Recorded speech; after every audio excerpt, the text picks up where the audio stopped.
Hi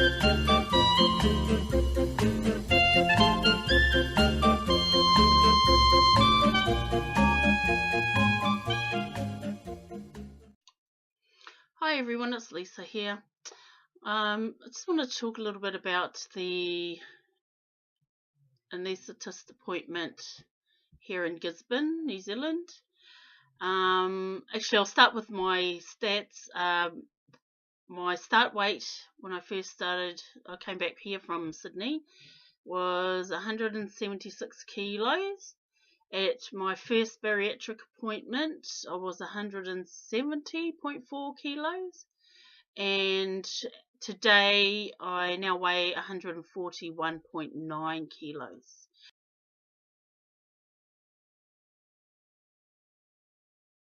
Which is a loss of about 34 kilos, I think. So I went to see the anaesthetist, Dr. Germanicus, here in Gisborne, and I had to have blood tests done to check the electrolytes and everything, and my kidneys, that they were functioning okay, which I dreaded that, but got it done and everything was okay with the blood test. I also had to have an ECG, which didn't take long at all, at the most 3-4 minutes, and that was fine. It came back okay. It's still losing the weight. The weight loss was great, you know, but my blood pressure had gone up, and I was a little bit disheartened with it all, thinking, okay, I'm doing well, I'm losing the weight, I'm doing everything I should be. Now I have this ugly friggin' hurdle, which honestly, I have never really struggled with blood. I had a time going back 3 years ago where my blood pressure was high, but my weight was up at my highest. And now that I've lost 34 kilos, it's high. I don't understand that. I think even skinny people obviously can have high blood pressure, which is a bit of a pain in the ass. So I don't really know whether this is going to delay my surgery. I don't know if I've got to get it way down to a certain level before they would even touch me. I mean, coming all this way on this journey, it's now been, it's September now. I came back in January, started with the bariatric team in February, and now all of a sudden, hello, I have blood pressure problems. What really annoyed me with it all wasn't so much having high blood pressure and having to get it down, it was having to take tablets.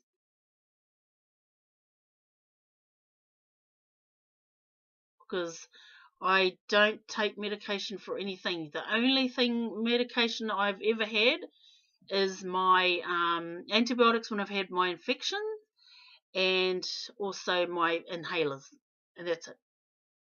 I don't really have anything else. If I've ever had a bit of pain in my leg or my back or whatever the heck it may be, I'll just have an over-the-counter painkiller, you know, like Advil or something like that, which I haven't had for a very long time. So when I was told I've got to go to the GP and get blood pressure tablets, oh my God, it just got my back up. I'm like, are you serious?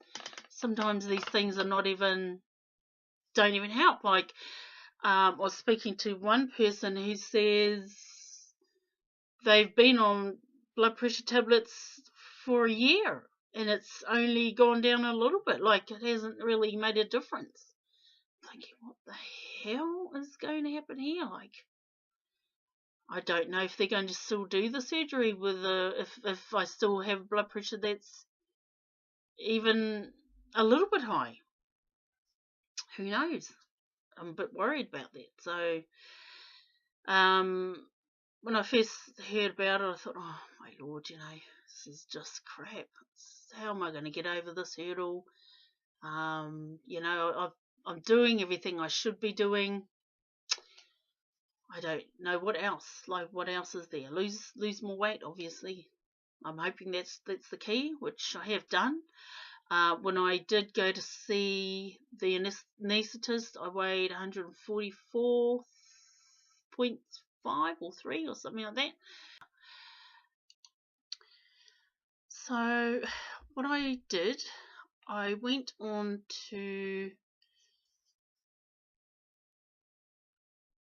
onto YouTube to find natural ways of lowering my blood pressure. And so in doing that, I found this video of a doctor who was quite old, and he practiced a lot of healing with water. So according to this, their the way they do things, it's called a water cure. So I don't know if you know what a water cure is, but apparently you have to drink per day half your body weight of pounds is equal to ounces. Like if you were 100 pounds, you'd have to have 50 ounces of water for the day. So I worked it out to be 4.7 litres of water a day I had to have. Oh my God. A lot of water, a lot of peeing.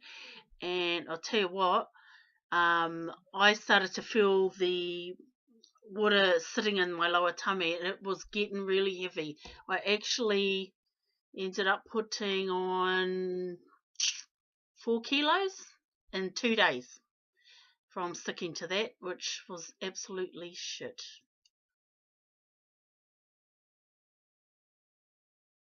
But apparently people don't have enough water, which I actually had to limit my water because it was starting to sit in my lower tummy, and my lower tummy started to seep from, it was, I think I have a bit of lymphedema there. So in that, I had stopped taking so much water. I think I would have been lucky if I was having 400 mils a day, just if I was a bit thirsty, I'd have a sip, and that would be it. And, that just seemed to stop the leaking pores. I thought, oh my freaking God, what next? Now, as if I didn't have enough to worry about, I've got to try and get this weight back down. So I stopped doing the water cure. Yay! I decided, no, I won't do that anymore. I will stop having so much water and go back to what I was doing before.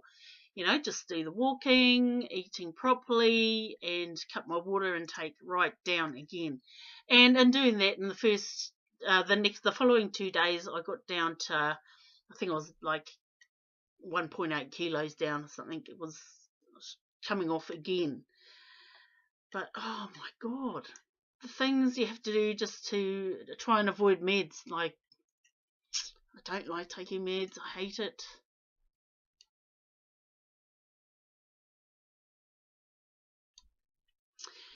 When I was told by the anaesthetist that I had to see my GP and have these meds, I felt like I'd failed myself because I never get sick. I hardly ever get sick. The only thing that I've ever been really sick with is this infection in my tummy. I don't hardly get a flu, hardly get the cold, It's like some people are sick all day, every day, and I don't usually get sick, and it really pissed me off to have to take meds for something that I've never really had before. So I just couldn't believe it. I was like devastated, and hence the reason trying to fix myself naturally. Started having a lot more of the fruit and veggies, just more than usual, which was helping. Having ginger tea, and that's been really nice. Started having apple cider vinegar with the mother, the Bragg's one. I actually found a bottle of that at the local chemist here in Kaiti in Gisborne. Yay! Couldn't believe my eyes when I saw that. I thought, bloody hell, really? You're lucky to find it anywhere. And so I just started eating properly again. Not properly, I mean, I've always was doing that. just implementing more of the fruit and veggies. I think that has got to be a key to it. Seriously. I also went out and bought a blood pressure monitor. There's a blood pressure monitor. Yeah. And been keeping track of my blood pressure, and according to this little gadget, which, you know, who knows if it's the same as what they do have at the doctors, it has gone down. So, yeah, I haven't, you know, obviously the water wasn't the freaking cure like it should have been. But I check my blood pressure in the morning, in the middle of the day, and at night, just to keep an eye on things. So I'm doing okay.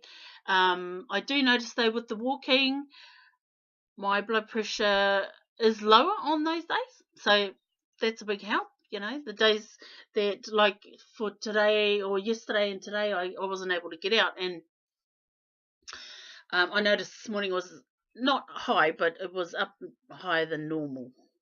It was like 137 or something or other. But on the days I walk, it can be down to 125, 127 over 80, which is really good, because when I went to the hospital and the anaesthetist nurse checked me, it was up to 177 over 100. Like, oh God, I'm sure I must have been dead. Seems like that's such a high blood pressure, really. So all I know is the walking, adding more fresh fruit and veggies into my diet than usual. And I've been taking the blood pressure tablets. I'll just show you which ones they put me on, these things here.